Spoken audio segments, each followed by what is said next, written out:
Hey guys, welcome to today's episode. And we have Dr. Tom Ingegno here, and we are talking about how to unlock the secrets of ancient healing. We're going to talk about chronic joint pain and so much more of how to heal with the ancient secrets. So welcome. Thank you so much for having me. So I would say number one, chronic joint pain would be, if I had to say the number one thing, and massive inflammation. Like people, people are going to the doctor, getting kind of their blood work done, and their inflammation is off the chart. So let's first talk a little bit about what's causing it. Yeah. About what we can do to heal it. So I mean, this is funny where we talk about inflammation as kind of this underlying, symptom that sets everything up in a whole bunch of different disease processes, right? So the underlying causes, this could be diet, could be lifestyle. Yeah, all of us could be even over exercise, overdoing something can cause excessive inflammation. Stress is another one, right? We see cortisol levels spike. We tend to become more inflamed.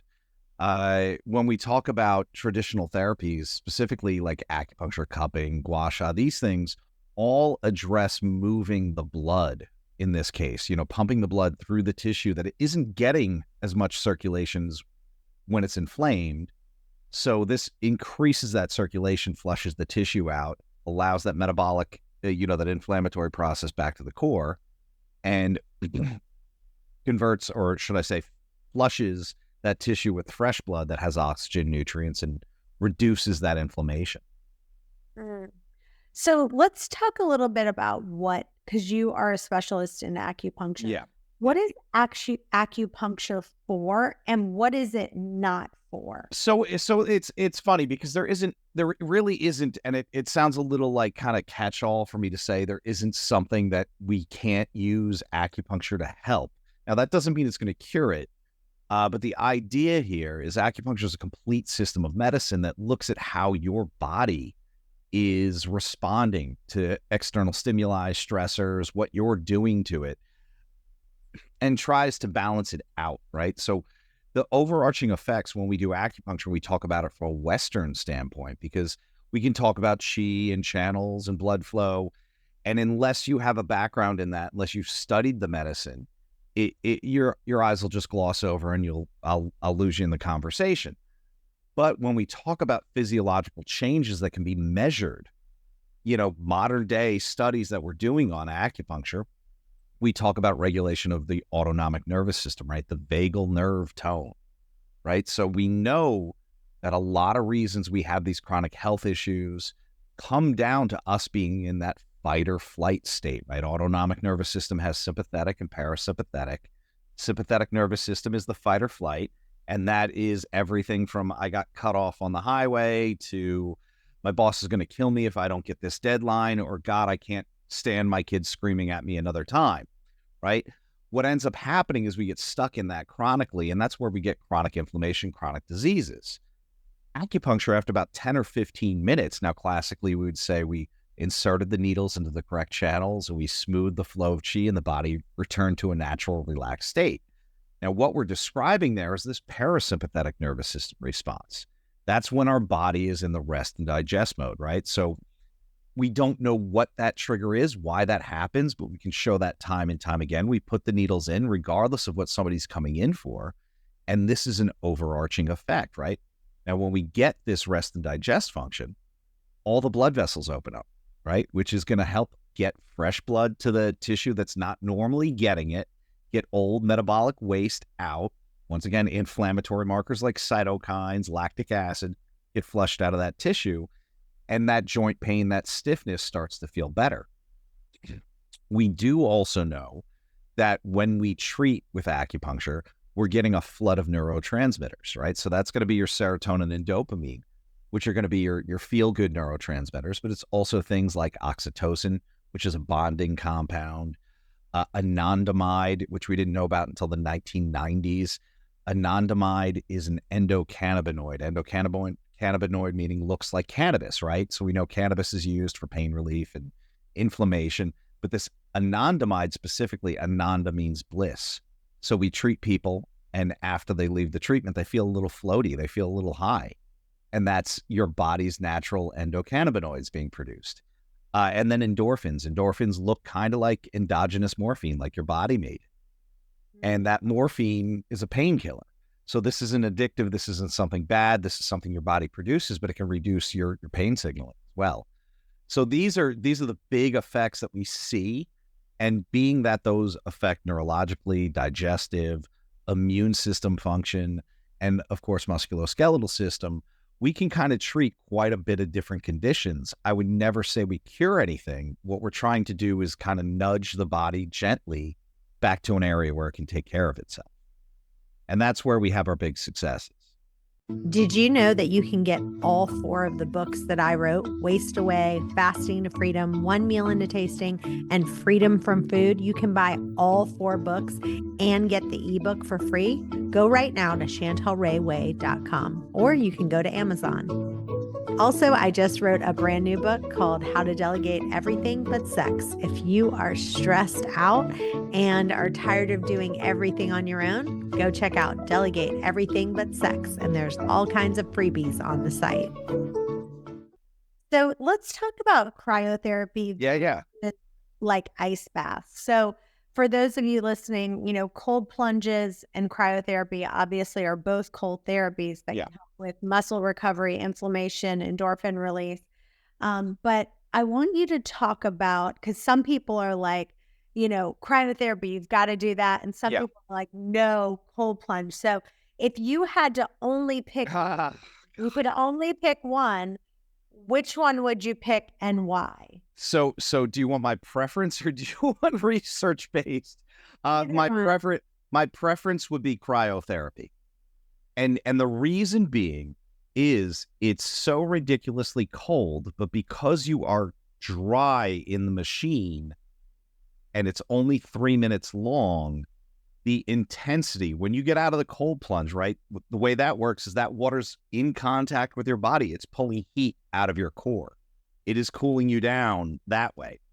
With the dry cold, the cryotherapy is chilling you from the outside in, right? So we start off at negative 184 Fahrenheit with our machine. That can go all the way up to negative 256 Fahrenheit.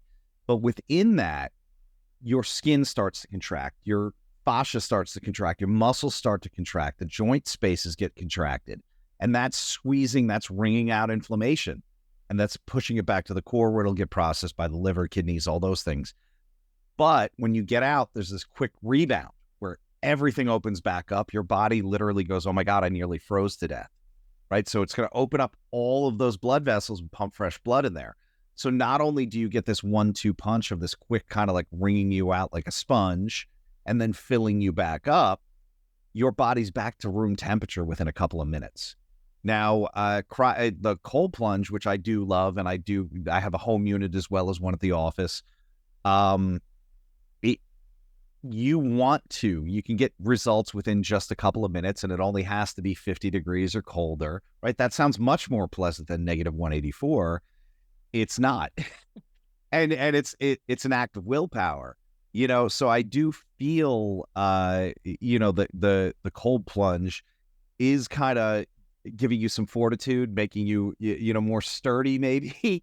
But you can work your way up in time with that too. So if you really want to be in the cold longer, you can work your way up to 15 minutes, no problem, with some willpower and just some continued practice. Cryotherapy's in and out 3 minutes, and that's the max setting. So I will tell you and I was a member at the Restore Cryotherapy. Mm-hmm. So I could do it every single day if I wanted to. It's like one flat price, you can do it every single day. And so I actually did a comparison of doing kind of the cryotherapy every day. And then I did a comparison of the cold plunge. And I actually lost about 4 pounds. Wow. Doing the cold plunge, not the cryo. So when I was doing the cryo, I was the same weight, but I actually lost like 4 pounds. How long were you in the cold plunge? I did it for about 2 weeks. And I was... Oh, no, but each session, about how long? 3 minutes. Okay, not too bad, not too bad. And it's interesting because there's some, there's data for both that say, one, warming your body back up is going to metabolize the calories, right? You're trying to warm yourself back up, and I feel like the cold plunge does that better. We don't claim weight loss in our clinic. That's not what we're aimed at, but I do feel like it takes more to warm your body back up from a cold plunge, which would require you to generate, more heat through calorie consumption. So I'm wondering if that's what happened, because if you wanted to have brown fat formed, which is another reason people use cold plunge and cryo, you have to do that for months with consistency to actually see more brown adipose tissue form. Right. Yes, exactly. So let's talk about some other services that are kind of really, popping up right now. Yeah. I want you to kind of explain the O2, the live O2. Yeah. What is it? And I want you to be really, because I think people, there's so many different things, like the red light therapy, there's therapy, there's gua sha. I mean, there's just so many different things. And I want you to really be honest with people and say, okay, yeah, like this is going to have a little bit of an impact. It's not going to be like, Well, whoa, like nothing we do is a drug. Nothing we do is a surgery, right? We're not trying to hit people over the head. You're going to walk out hopefully feeling a little bit better. When we talk about things like red light therapy, we're real honest in the clinic. Somebody goes, I want to use that for my skin, or I want to use that for joint pain. And it said, yeah, okay, fine. You're going to lay down for 20 minutes. You'll feel better when you get out, but it's hard to quantify with one session, right? You have to do a series of those. And if you're using that as a standalone therapy, which is something that we have some people do, we have some membership models that allow for like daily use if they wanted to. And if they were going to do that, that's really where they need to do that, right? You have to be using it daily. If you're using it as a one-off, I can say you'll probably feel a little bit more relaxed when you get out. Now, the exercise with oxygen therapy, we used to offer hyperbaric oxygen. And, in an attempt to be therapeutic, you really need somebody in these soft shell chambers, which are, everybody's using them off label. They're the only on use label, according to the FDA, is altitude sickness, right? So it's about the equivalent of going 15 feet underwater. That's the amount of pressure that's being put on you with a hyperbaric chamber. And that gets about 30% more oxygen into the liquid part of the blood, right? Our red blood cells are pretty covered. We can't really jam more onto them. That's just as much as they'll hold. But the liquid part is where we can kind of squeeze more oxygen in, right? And that oxygen's free to nourish tissue, fight infection, those kind of things. What we ended up seeing was like people were using it once or twice a week, and they weren't going to get a big clinical result. If somebody really needed to use hyperbaric, it made more sense for them to rent a unit and do it daily at home. Why? Because we were only open 6 days a week, and you would really need 6 to 7 days, an hour at a time. It's much more convenient and even in some cases more cost effective for you to rent a unit. Now, the LiveO2, when that came onto my radar, I had a lot of questions because they were making claims that I thought were insane. And I actually had a discussion with a respiratory therapist that's like, no, that's actually possible. So LiveO2 requires you to physically do some exercise. In fact, they call it exercise with oxygen therapy, right? So what'll happen is we put you on a bike or a treadmill or whatever to get your heart rate up, and you're wearing a mask, and that mask is attached to a bag with 2 compartments. One compartment has about 95% pure oxygen that's from an oxygen concentrator. And then one of the smaller bag has high altitude oxygen in there. So it's air, 14% oxygen instead of like 21. So what we'll do is we'll warm you up and just make sure all those red blood cells are saturated with the 95% oxygen. And then depending on your, physical abilities, we will have you sprint, and we can customize that down to the sport you're playing or down to your outcome, right? So if you're doing something that's endurance, we have you sprint longer. If you're doing something that's short, quick sprints at high altitude. And what'll happen is the red blood cells get stripped of the oxygen first. So if we put a pulse oximeter on your finger, you can see that drop. I've gotten mine down to about 81%, right? The thing beeps at you, gets scary. Oh no, you should never be below 96.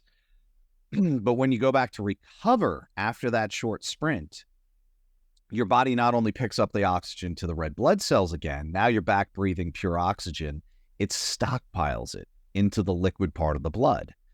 And, the company itself claims we can get up to 433% more serum oxygen. Now, another thing that I like about that is that'll last in the body for up to 3 days.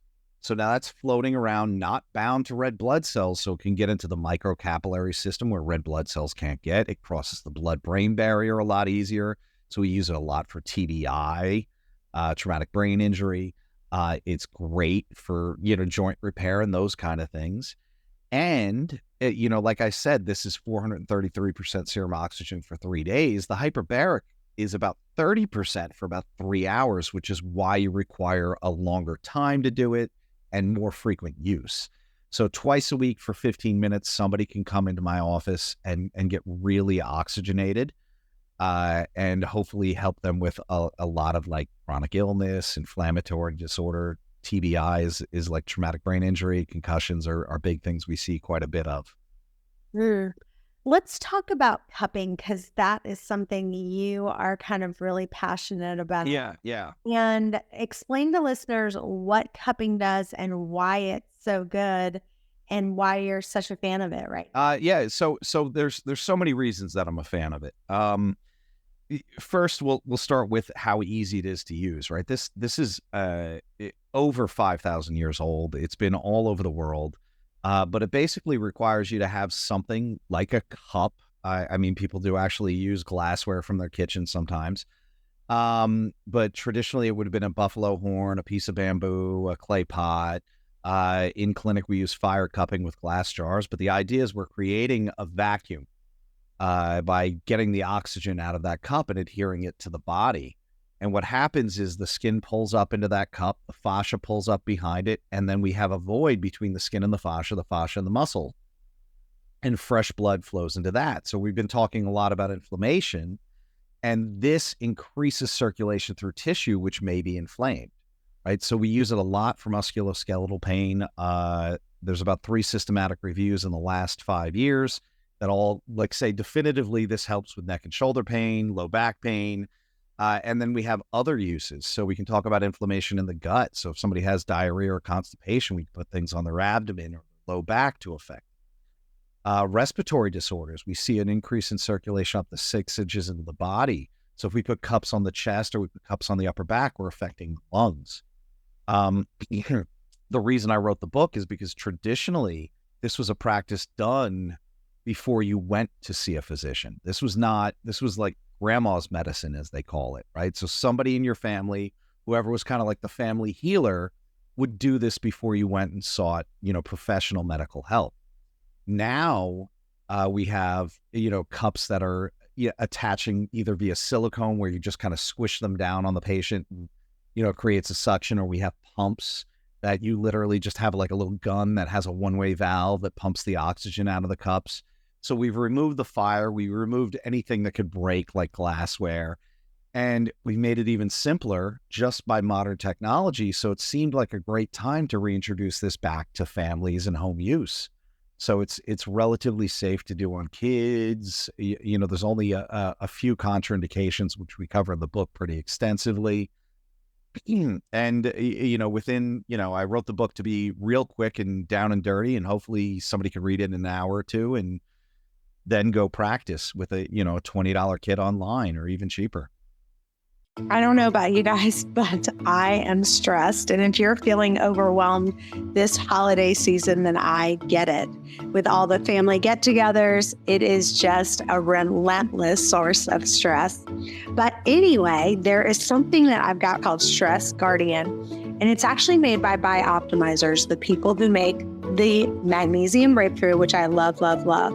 But anyway, they are literally made this new product. It has 14 adaptogenic herbs, and it just regulates your stress. I just actually took some right this second, and it's awesome. If you go to stressguardian.com/wasteaway, and put in Waste Away for 10% off your first order. It's stressguardian.com/wasteaway. Go there now.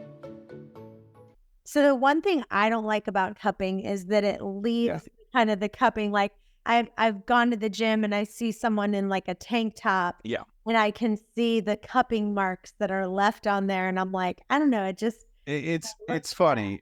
People are mixed about that. I will say that, you can't swing a dead cat where my clinic is and not hit a gym, either a small boutique one or a CrossFit box or something like a large chain gym. And normally the athletes that come in who get cupping, they want to wear those as like a badge of honor. Like, look, I got something done, and it's actually like a walking business card for me. Who did that? And they'll go, up the road at this clinic. Yeah, I don't like the guys who do wrestling, and they have the cauliflower ear. Yeah. And they're like, oh man, your cauliflower ear is so great. It's kind of like that. It's like, yeah. I would say cauliflower ear is not going to go away without some intervention. These cupping marks are essentially, like, if we broke it down to brass tacks, it's a hickey, right? So those small capillaries that rupture in the skin that cause that bruise also have a slight therapeutic effect, right? When the cups are on, we create this big void. But when the cups come off and your body has to break down that blood that's at the surface, it still has to send more circulation there. So even a few days after, while your body's trying to break up those bruises, you're still getting increased circulation to that tissue. So there's still a little bit more therapy going on. So the marks are functional as well. And also, if you Google it right now, what do the cupping marks mean? You'll see a bunch of charts that'll be on like Pinterest or Instagram, and they'll say, oh, if it's this dark, it's blood stagnation. If it's this, it means this. And that's like, well, it's not untrue, but there's a bigger story. So if somebody has really dark bruises and they just like ran or they just exercised, of course they're going to have darker bruises because they were literally cycling blood through their system, and we just happened to capture it under the cup. If somebody is really locked up, sometimes they don't turn that dark, right? You don't get the bruise, but we're just trying to create the space, and that's the biggest issue. Like, we want to make sure that space happens. I care less about the bruises as long as they're not uncomfortable. I mean, it looks worse, but like it doesn't feel like anything when the cups are off. Guys, I just want to interrupt for just a second, and I want you to hear Paul Saladino talk about why liver is so important. And if you don't like liver, we have another option for you. Your ancestors were eating liver. And the reason that this sort of wisdom has been passed down is because liver is very nutritious. It's basically nature's multivitamin. If you look at the nutrients in meat, they're great. You've got zinc, you got B6, you got B12, you got some K2. But if you look at liver, it really complements what's in muscle meat. And there are many unique nutrients found in organs, specifically liver as a powerhouse of these, that are difficult to obtain outside of liver. Like meat and organs are like peanut butter and jelly. They just go together. They're supposed to be eaten together. The easiest way to eat liver is just to do it raw. If you don't want to eat liver raw, you can cook it. But the reason that I like to do it raw is because there are unique nutrients in liver that are probably somewhat degraded when you cook the liver. This really is like the most nutrient-rich supplements that you can find, and they are amazing. I have tried them. I absolutely love them. So just go to heartandsoil.co, use the coupon code, and save you some money there.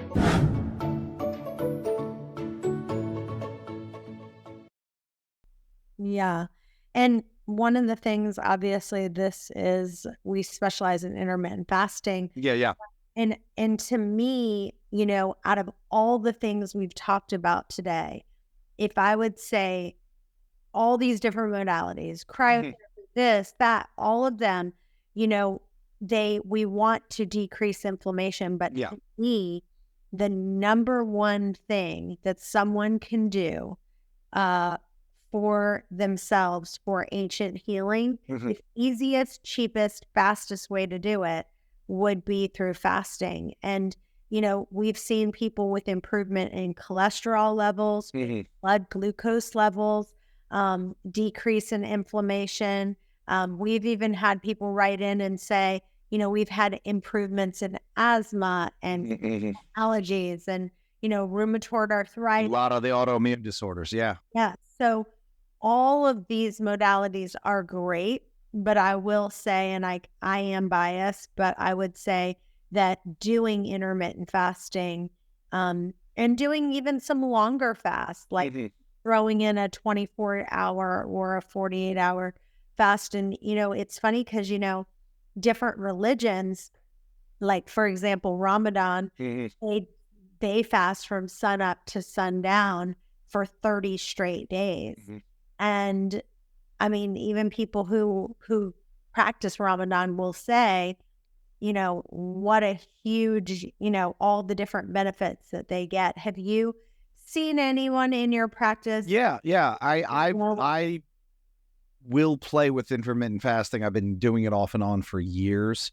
I'm doing a bit more powerlifting now, so I feel like I'm feeding the beast a little bit more than I need to.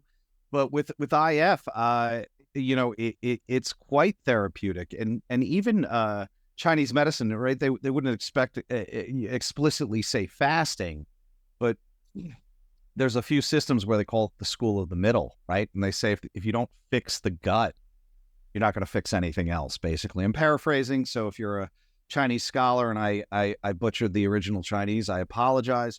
But the idea that what we put into our body or what we take out of our body, in the case of fasting, has one of the most profound impacts on it, right? It's so funny to me that if you go to the doctor and you have high blood pressure, right, the first thing they want to do is put you on a blood pressure medication. They're not going to have a talk to you about like what you're eating or like, have you tried fasting? And you're absolutely right. What is cheaper than not spending any money on food?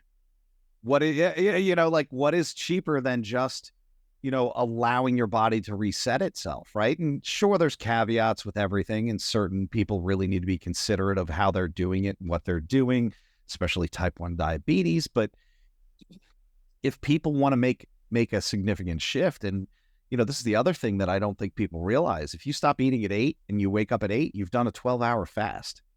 So you're probably almost there, for most people, right? And if you need to push to 18 or something, and you'll see people that talk about like, oh, I get low blood sugar if I don't eat. Okay, yeah, that's very true. But you need to figure that out for yourself. But I think fasting is a way that a lot of people can see some significant benefit. And especially, a lot of times I hear people like, well, I don't have the money to go do cryo and acupuncture. All these things are so expensive. Well, we're ending the show saying if finances are a problem for you and you want it's the number one and it's the cheapest, it's like, boom, there you go. Absolutely. All right. Well, tell listeners how they can find you, where they can follow you, and how they can get your book. Sure. So my big website is my clinic website, charmcityintegrative.com. That's TIVE.com. The book is available at any online bookstore. Thecuppingbook.com is that landing page for that. But it's called The Cupping Book, Unlocking the Secrets of Ancient Healing. And it's available on any online retailer. If you don't want to, support Amazon, that's fine. And then our social media is Charm City Integrative. Just Google us. You'll find us everywhere. Awesome. Well, this has been great. You guys stay tuned. We've got another episode coming up in just a few. Bye-bye for now.